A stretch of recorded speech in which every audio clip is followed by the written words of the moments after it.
السلام عليك يا سيدي يا رسول الله.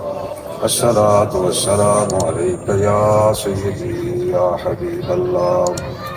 الصلاة والسلام عليك يا سيدي يا إمام الأنبياء والمرسلين وعلى آلك وأصحابك يا سيدي يا شفيع المذنبين. حضرات علماء کرام، مشائخ اعظام، حفاظ قرآن، میرے کریم محبوب صلی اللہ علیہ وسلم کے پیارے نعت خوانان، معزز بزرگوں، دوستوں، بھائیوں، عزیزوں، السلام علیکم ورحمۃ اللہ وبرکاتہ۔ آج دو مبارک باتیں آپ کی خدمت میں پیش کی جاتی ہیں۔ نمبر ایک، آج اس سلطان انبیاء کا یوم میلاد ہے جس کی تشریف آوری سے سارا جہان بکیلور بن گیا۔ انسان کا ٹوٹا ہوا رشتہ اپنے رب رحمان سے جڑ گیا۔ فسق و فجور کی وادیوں میں تامک تایاں کھاتی ہوئی یہ انسانیت، فسق و فجور کے گرداب میں پھنسی ہوئی یہ انسانیت، اللہ کے محبوب نے اس کے ہاتھ کو پکڑا، حریم قدس تک پہنچا دیا۔ دوسری بڑی مبارک یہ کہ آج ختم نبوت کے بارے میں اسلامیان پاکستان بلکہ مسلمانان عالم کا سر فخر سے بلند ہے۔ اللہ کریم نے مسلمانوں کو فتح عطا فرمائی، عالم میں کفر کی ساری سازشیں ناکام و نامراد ہو گئی۔ یہ میرے رب کی کرم نوازی، میرے مصطفیٰ کریم کی نظر عنایت، میرے حبیب سے نسبت غلامی رکھنے والوں، میری گفتگو کی طرف خاص طور پر جو طلباء حضرات ہیں یا قانون کے طالب علم ہیں، کالجز یا یونیورسٹیز میں تعلیم حاصل کر رہے ہیں یا سوشل میڈیا سے زیادہ وابستہ رہتے ہیں، وہ ضرور توجہ کیجئے گا کہ اس پرفتن دور میں شیطان ہر طرف سے حملہ آور ہے اور اس کے حواری ہمارے پیارے آقا و مولا صلی اللہ علیہ وسلم کے لائے ہوئے نظام پہ حملہ آور ہیں۔ اس میں کوئی شک نہیں کہ روز اول سے آج تک یہ ابو لہبی شرارتیں چراغ مصطفی کا مقابلہ کرتی چلی آ رہی ہیں۔ صحابی فرماتے ہیں کہ ابتدا میں جب اللہ کے محبوب صلی اللہ علیہ وسلم نے تبلیغ شروع فرمائی، سرکار مختلف خیموں میں تشریف لے جاتے تو آپ لوگوں کو رب کی طرف بلاتے اور چشمدید گواہ کہہ رہے ہیں کہ ہم نے دیکھا کہ نبی کریم صلی اللہ علیہ وسلم دعوت الی الحق دیتے ہیں، جبکہ آپ کے پیچھے ایک انگارے کی طرح جلتا ہوا انسان کھڑا تھا۔ تو اسی وقت تردید کرتا ہے، آپ اگلے خیمے میں تشریف لے جاتے ہیں، لوگوں کو رب کی طرف بلاتے ہیں، وہ انگارے جیسا جلتا شخص وہ فوراً ہی پیچھے سے تردید شروع کر دیتا ہے۔ آپ تیسرے خیمے میں جاتے ہیں، وہ پیچھے سے تردید شروع کر دیتا ہے۔ وہ کون تھا بدبخت؟ وہ ابو لہب تھا۔ وہ بدبخت ابو لہب تھا، ستیزہ کار رہا ہے ازل سے تا امروز، چراغ مصطفی سے شرار ابو لہبی۔ اس وقت سے یہ ابو لہبی شرارتیں شروع ہوئیں اور اللہ کریم نے ہمارے پیارے آقا و مولا صلی اللہ علیہ وسلم کو جہاں دیگر بے شمار عظمتیں اور نعمتیں عطا فرمائیں، رفعتیں عطا فرمائیں، وہاں آپ کی یہ امتیازی شان جو کم و بیش 1,24,000 پیغمبر میں سے کسی کو عطا نہ ہوئی، وہ شان اللہ کریم نے ہمارے محبوب کو عطا فرمائی اور وہ حضور کی شان ختم نبوت ہے۔ ختم نبوت کا تاج اللہ رب العزت نے ہمارے محبوب کے سر اقدس پہ سجا دیا، لیکن ہر دور میں سید عالم صلی اللہ علیہ وسلم کے مقابلے میں عالم باطل سے شیطانی قوتوں نے ریشہ دمانیاں شروع کی اور آج تک جاری و ساری ہیں۔ یاد رکھیے، دور نبوی میں، دور صدیقی میں، بعد کے ادوار میں ختم نبوت کے منکرین پیدا ہوتے رہے، باوجود اس کے کہ اللہ کے حبیب صلی اللہ علیہ وسلم نے قرآن مجید میں بیان کی گئی اپنی یہ صفت کہ اللہ کریم نے ختم نبوت کا تاج ہمارے پیارے آقا و مولا صلی اللہ علیہ وسلم کے سر پہ سجایا، قرآن نے بتا دیا۔ اور قرآن کے مفاہیم میں سب سے بہترین مفہوم وہ ہوتا ہے جس کی تشریح اللہ کے محبوب نے اپنی احادیث میں فرما دی۔ یہ نقطہ ذہن نشین رہے، خصوصاً جوان حضرات، کہ دھوکہ دینے والوں کے سامنے خاتم النبیین کے معنی کی وضاحت جو اللہ کے حبیب نے اپنے اقوال سے فرما دی، اس سے بڑھ کر کوئی دوسری تشریح، کوئی دوسرا معنی قابل قبول نہیں ہوگا۔ سید عالم صلی اللہ علیہ وسلم نے کلیئر کر دیا، ان رسالت والنبوت قد انقطعت فلا رسول بعدی ولا نبی۔ بے شک رسالت بھی ختم، نبوت بھی ختم، میرے بعد نہ کوئی رسول آئے گا اور نہ ہی کوئی نبی آئے گا۔ دوسری حدیث اللہ کے محبوب نے فرمایا، ہر نبی نے اپنی اپنی امت کو دجال سے خبردار کیا، ڈرایا، انا آخر الانبیاء وانتم آخر الامم، فرمایا میں آخری نبی ہوں اور تم آخری امت ہو، لا محالہ دجال تمہارے اندر ظہور پذیر ہوگا۔ آخر الانبیاء کا لفظ سید عالم نے خود بیان فرمایا خاتم النبیین کے معنی میں، اس لیے جہاں کہیں خاتم النبیین کا لفظ بولا کرو یا لکھا کرو، انڈر بریکٹ آخری نبی ضرور لکھ دیا کرو، کیونکہ خاتم النبیین کے معنی میں فاسد تعویلات کر کے لوگوں نے اپنے مطلب کی بات نکالنے کی کوشش کی۔ میں کہتا ہوں حضور کی حدیث سے بڑھ کر خاتم النبیین کے معنی کی تشریح اور کوئی نہیں ہو سکتی جو میرے کملی والے محبوب محمد مصطفیٰ نے فرما دی۔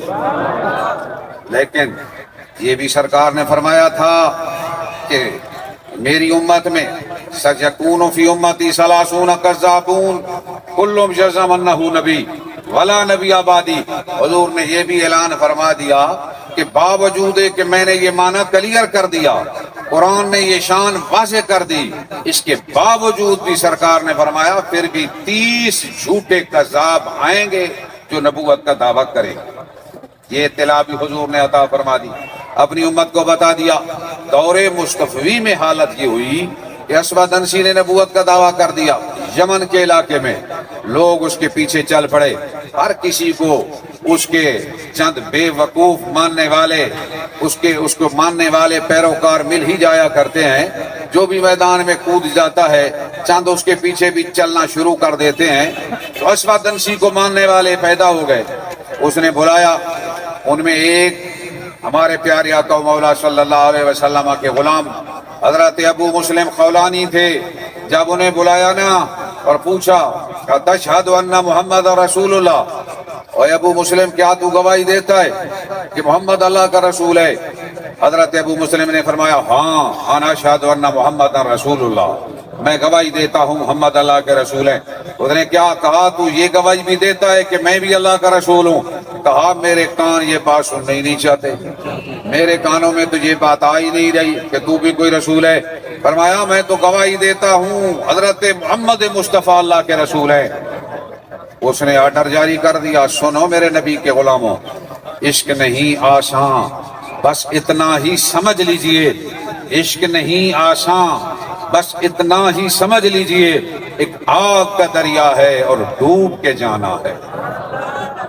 پہرا تو دینے کے لیے تیار ہو گئے۔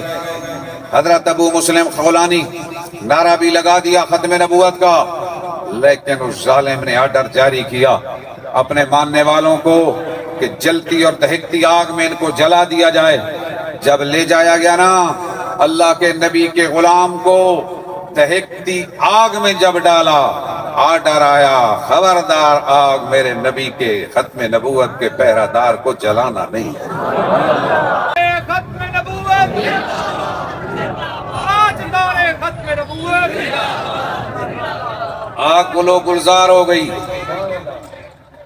شرمندہ ہوئے، سوچا یہ بات لوگوں میں پھیل گئی، لوگ ہم سے متنفر ہوں گے۔ آرڈر جاری کیا ابو مسلم آج کے بعد تو یمن میں نہیں رہ سکتا، یہاں سے جلا وطن ہو جا، نکل جا۔ اللہ کے نبی کے عاشق نے اونٹنی پکڑی، سوار ہوئے، میرے محبوب کملی والے آقا مدینہ تو نبی کی راہ لی، سرکار کے در اقدس پہ حاضر ہوئے۔ غلام آ گیا، مسجد نبی کے باہر اونٹنی کو باندھ دیا، نماز جو پڑھنے لگے نا، عقابی نگاہ حضرت فاروق اعظم کی پڑ گئی، دیکھا بھانپنا شروع کر دیا، کہا بھائی کہاں سے آئے ہو؟ اجنبی معلوم ہوتے ہو۔ کہا یمن سے۔